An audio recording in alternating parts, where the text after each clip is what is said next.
In part one of Career and Self-Development, we covered getting to know yourself around 4 key areas: values, interests, strengths, and areas for improvement, or VISA for short. In part 2, we will cover how to expand your network, look for professional development opportunities, and build self-awareness.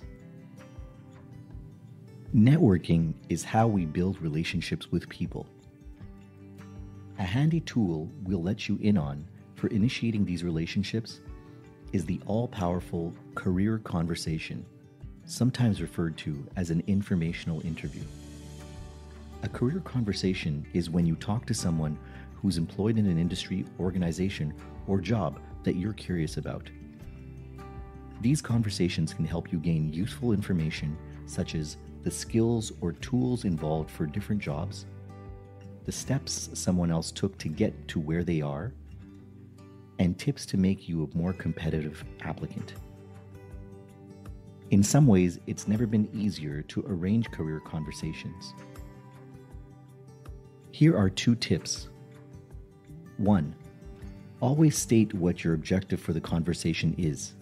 For example, can you share how your career path led you to this job? 2. Come prepared with thoughtful questions. What advice would you give someone considering this job? To expand your network, wrap up each career conversation with these 2 important questions. Number 1, may I reach out to you again in the future? And number 2, is there anyone else you'd recommend that I speak with? More networking will lead you to more opportunities, but getting hired is just the first step. Employers value people who engage in professional development on an ongoing basis. Here are 3 ways you can develop professionally. 1. Find mentors. Simply put, a mentor is someone who you can learn from. This can be an experienced colleague or anyone with a connection to your work interests. The more mentors, the merrier, because each mentor has a unique experience that offers you a different perspective. Mentorship does not have to be a formal arrangement, so don't be afraid to ask. Most people are happy to help if they can. 2. Keep yourself informed. Observe how your field is changing and attend conferences, training, or other events to support your growth. Then, offer to share the knowledge you've gained with your teammates to expand your collective knowledge base. 3. Take on new challenges. Don't be afraid to take on new duties or help out with projects outside of your comfort zone.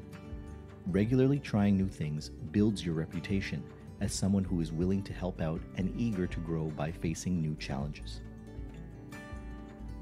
While professional development is an important priority, personal development is just as important. It starts with building self-awareness. You can become more self-aware by taking time for reflection. This can take many forms, from spending time in nature or contemplating an article you've read. Some people use journaling to process how they've overcome challenges, such as difficult colleagues, and ponder the skills they want to sharpen. Other people prefer reflecting aloud by talking it out. Whichever approach you use, it's essential that you seek to learn from your experiences and ask yourself important questions like, what's going well? What would I do differently if that situation came up again? And what do I want to work on? Managing your career and self-development looks different for everyone, but taking steps to expand your network, seek professional development, and build self-awareness will help you identify what you want and pave the way to achieving your career goals.